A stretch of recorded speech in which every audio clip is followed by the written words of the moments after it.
Hello everyone, स्वागत है आपका एक बार फिर से मेरे यूट्यूब चैनल पे।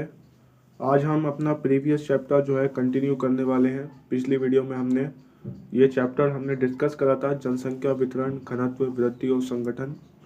इस चैप्टर का ये सेकंड पार्ट आ चुका है और इस वीडियो में पूरा ये चैप्टर जो है कंप्लीट हो जाएगा। तो अगर आपने पिछली वीडियो नहीं देखी तो आप जो है उसका लिंक मैं डिस्क्रिप्शन में दे दूंगा, वहां से जाके उस वीडियो को आप देख सकते हैं। तो पहला टॉपिक हमारे पास यहाँ पे है जनसंख्या वृद्धि में क्षेत्रीय भिन्नताएं। अब इससे पहले मैंने आपको बताया था जनसंख्या वृद्धि किसको कहते हैं और वृद्धि का मतलब क्या वृद्धि होता है या कुछ और होता है। पहले ये सारी चीज़ें डिस्कस की जा चुकी हैं। आज हम जो है कुछ और चीज़ें डिस्कस करने वाले हैं। यहाँ पे लिखा हुआ है जनसंख्या वृद्धि में क्षेत्रीय भिन्नताएं, यानी कि जनसंख्या जो वृद्धि होती है उसमें क्षेत्रीय भिन्नताएं एक तरीके से मतलब राज्य जो हैं भारत के, कहाँ जनसंख्या वृद्धि ज़्यादा होती है, कहाँ जनसंख्या वृद्धि कम होती है, इस चीज़ को हम पढ़ने वाले हैं। ठीक है, तो पहला पॉइंट यहाँ पे लिखा हुआ है कि केरल, कर्नाटक, तमिलनाडु, आंध्र प्रदेश, उड़ीसा, पुडुचेरी और गोवा जैसे राज्यों में निम्न वृद्धि दर पाई जाती है। यानी कि कहने का मतलब ये है, जो हमारा दक्षिण भारत है, ज़्यादातर दक्षिण भारत का हिस्सा यहाँ पे है, दक्षिण भारत का जो हिस्सा है वहाँ पे जो वृद्धि दर है, जनसंख्या वृद्धि दर, वो कैसी है, निम्न है, यानी कि बहुत कम है।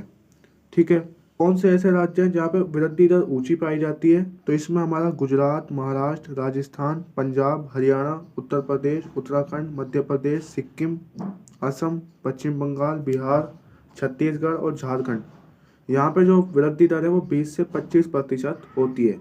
तो ये उच्च वृद्धि दर मानी जाती है।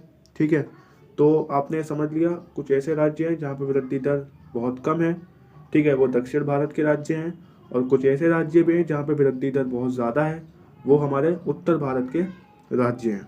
ठीक है, अब आते हैं हमारे पास अगला टॉपिक जो बहुत इम्पोर्टेंट है। ठीक है, कई बार एग्जाम में पूछा जाता है, वो है राष्ट्रीय युवा नीति के बारे में बताइए। यानी राष्ट्रीय युवा नीति किसको कहते हैं, क्या इसके अंदर है, अब वो हम समझने वाले हैं। तो राष्ट्रीय युवा नीति जो है ये फरवरी 2014 में आरंभ की गई थी। यानी कि फरवरी 2014 में इस नीति की जो है शुरुआत की गई थी, जो भारत के युवाओं के लिए एक समग्र दूरदर्शी प्रस्ताव रखती है। यानी बेसिकली ये जो नीति है ये युवाओं के लिए बनाई गई है। ठीक है, और इसमें क्या क्या चीज़ें हैं, इसका उद्देश्य क्या है इस नीति का, वो समझते हैं। देश के युवाओं को अपनी पूरी क्षमता का उपयोग करने के लिए सक्षम बनाना और उनके द्वारा भारत को राष्ट्रों के समूह में अपना उचित स्थान प्राप्त करने में सक्षम बनाना। यानी बेसिकली इसका जो उद्देश्य है वो, इसका उद्देश्य ये है कि भाई जो देश के युवा हैं, देश के जवान हैं, उनको जो है एक तरीके से उनको सक्षम बनाना, उनको मजबूत बनाना, उनको सहायता प्रदान करना, ताकि वो जो है देश को सक्षम बनाए, देश को मजबूत बनाए। कहने का मतलब ये है कि इसका जो इस नीति जो है इसका उद्देश्य क्या है, युवाओं का विकास करना और उन युवाओं के माध्यम से देश का विकास करना, ये इस नीति का उद्देश्य है। ठीक है, अगला टॉपिक हमारे पास है जनसंख्या संगठन। अब जनसंख्या संगठन क्या होता है, आइए इसको समझते हैं।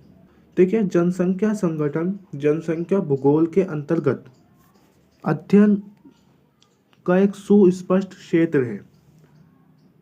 जनसंख्या संगठन जनसंख्या भूगोल के अंतर्गत अध्ययन का एक सुस्पष्ट क्षेत्र है। आपको याद होगा क्लास 11th में आपने जो है कई सारी चीज़ें पढ़ी थी, जिसमें आपने भूगोल की शाखाएं भी पढ़ी थी। तो आपको पता होगा कि भूगोल के कई सारे भाग हैं। ठीक है, मानव भूगोल, राजनीतिक भूगोल, आर्थिक भूगोल, और उसमें से एक था जनसंख्या भूगोल। तो जो जनसंख्या भूगोल है, ठीक है, वो जो ये एक अलग विषय है। ठीक है, जनसंख्या भूगोल भूगोल का एक विषय है, भूगोल की एक शाखा है। इस शाखा का एक महत्वपूर्ण विषय है जनसंख्या संगठन। जैसे एग्जाम्पल के लिए मैं एग्जाम्पल लेता हूँ, इकोनॉमिक्स का लेता हूँ। इकोनॉमिक्स है, इकोनॉमिक्स क्या एक विषय है और इसका एक इम्पोर्टेंट विषय क्या है, डिमांड एंड सप्लाई, यानी मांग और पूर्ति। जैसे एग्जाम्पल के लिए मैथमेटिक लेता हूँ मैं।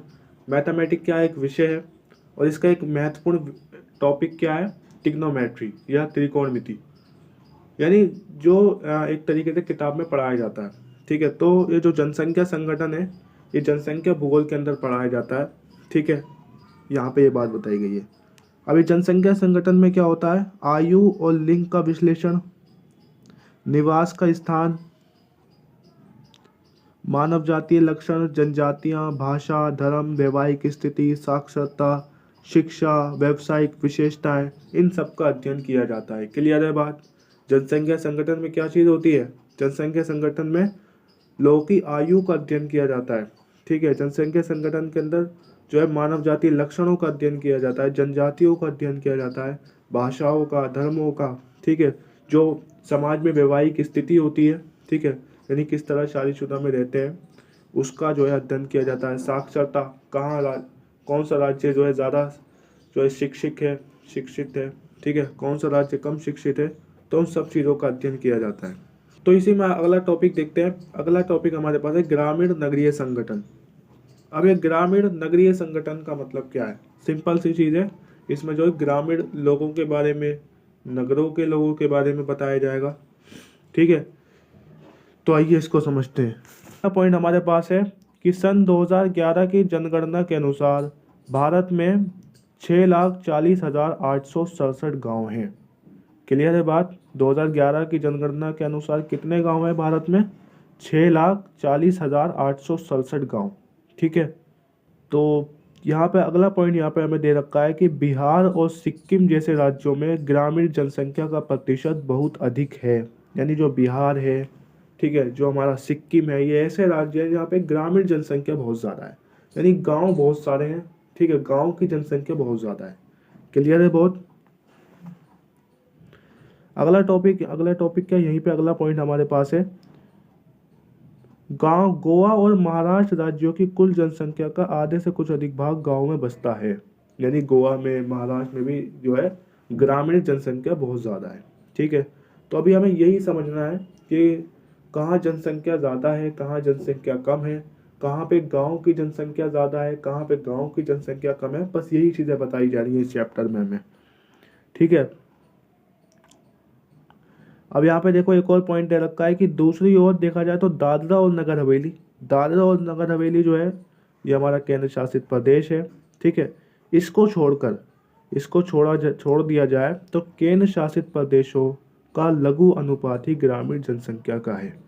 यानी कि जो केंद्र शासित प्रदेश है वहाँ पे ग्रामीण जनसंख्या बहुत कम है। ठीक है, ना के बराबर है वहाँ पे, यानी नगरीय जनसंख्या ज़्यादा है। ठीक है, क्लियर हो रही है बात? अगला टॉपिक हमारे पास है, इसी से रिलेटेड है, वो है भाषाई संगठन। अब जाहिर बात है इसको समझाने की ज़रूरत नहीं है। इसमें हमें क्या समझना है बेसिकली कि किस राज्य में कौन सी भाषाएं हैं, कितनी भाषाएं हैं, कहाँ कैसी भाषा बोली जाती है, कहाँ कितने भाषा बोलने वाले लोग हैं, ये चीज़ें बताई जाएंगी अब हमें। गियर्सन के अनुसार, अभी गियर्सन क्या है? गियर्सन का मतलब है भारत का भाषाई सर्वेक्षण था, यानी एक तरीके से सर्वे हुआ भाषा का कि कितनी भाषाएं भारत में बोली जाती हैं, कितनी बोलियां बोली जाती हैं, एक सर्वे हुआ। ठीक है, तो उसके अनुसार देखा जाए तो देश में 179 भाषाएं हैं। कितनी भाषाएं हैं? 179 भाषाएं हैं, 544 लगभग बोलियां हैं। ठीक है, 179 भाषाएं और 544 बोलियां। आधुनिक भारत के संदर्भ में 22 भाषाएं अनुसूचित हैं और अनेक भाषाएं गैर अनुसूचित हैं। अब यहाँ पे देखिए, इसको मैं समझा देता हूँ। देखिए जो सर्वे हुआ, 179 भाषाएं तो भाषाएं निकली और 544 बोलियां। अब ये भाषाएं और बोलियां में फ़र्क क्या होता है? देखिए भाषाएं तो लैंग्वेज होती हैं, जैसे इंग्लिश, हिंदी, इन्हें कहा जाता है भाषा। एक होती है बोलियां जो एक्चुअल में एग्जिस्ट नहीं होती, लेकिन उनको जो है स्थान के अनुसार बोला जाता है। जैसे अगर आप थोड़ा दूर जाओगे, आप यूपी में चले जाओगे, तो वहाँ हिंदी को कुछ अलग तरीके से प्रोनाउंस किया जाएगा। ठीक है, बिहार में जाओगे वहाँ पे कुछ और तरह के हिंदी के वर्ड्स बोले जाएंगे, होगी हिंदी लेकिन बोली का फ़र्क होगा। तो बोलियाँ बहुत सारी होती हैं। ठीक है, तो बोलियाँ लगभग 544 हैं, भाषाएं लेकिन सिर्फ 179 भाषाएं बोली जाती हैं भारत में। और उसमें से भी अब यहाँ पे देखिए लिखा हुआ है कि 22 भाषाएं अनुसूचित हैं, यानी कि 22 भाषाएं जो है संविधान में लिखी हुई हैं। बाकी सारी जो भाषाएं हैं उन्हें गैर अनुसूचित बोला जाता है। अब आता है अगला टॉपिक हमारे पास, धार्मिक संगठन। अब ये धार्मिक संगठन क्या है? धार्मिक संगठन क्या है? अब ये चीज़ आपको पता ही है कि धार्मिक संगठन हमारे जो भारत देश है, इस भारत देश में बहुत सारे धर्मों के लोग रहते हैं, बहुत सारे धर्मों को मानने वाले लोग रहते हैं। यहाँ पे हिंदू भी रहते हैं, यहाँ मुस्लिम भी रहते हैं, यहाँ पे सिख भी रहते हैं, यहाँ पे ईसाई भी रहते हैं। तो हर धर्म को मानने वाले लोग यहाँ पे रहते हैं। ठीक है, तो इसलिए धार्मिक संगठन भी हमें समझ लेना चाहिए कि कहाँ जो है किस धर्म के मानने वाले लोग रहते हैं। ठीक है, किस राज्य में ज़्यादा धर्म, कौन से धर्म के मानने वाले लोग रहते हैं। ठीक है, किस राज्य में कौन से, तो ये चीज़ें हम जो है एक एक करके समझते हैं थोड़ी सी। तो यहाँ पर लिखा हुआ है कि भारत बांग्लादेश सीमा, भारत पाकिस्तान सीमा से संलग्न जिले जम्मू कश्मीर, उत्तर पूर्व के पर्वतीय राज्य, दक्कन पठार, गंगा के मैदान के प्रकीर्णन क्षेत्र को छोड़ दिया जाए तो हिंदू अनेक राज्यों में एक प्रमुख समूह के रूप में वितरित है। इस पॉइंट से हमें क्या समझ में आया? इस पॉइंट से हमें यह समझ में आया कि भारत में हिंदू धर्म के मानने वाले लोगों की जनसंख्या सबसे ज़्यादा है। ठीक है, क्लियर है बात इतनी? आइए दूसरा पॉइंट समझते हैं। दूसरा पॉइंट लिखा हुआ है कि विशालतम धार्मिक अल्पसंख्यक मुस्लिम जम्मू और कश्मीर, पश्चिम बंगाल, केरल के कुछ जिलों, यूपी के अनेक जिलों, दिल्ली और उसके आसपास और लक्षद्वीप में सांद्रित है। अब इसका मतलब क्या है?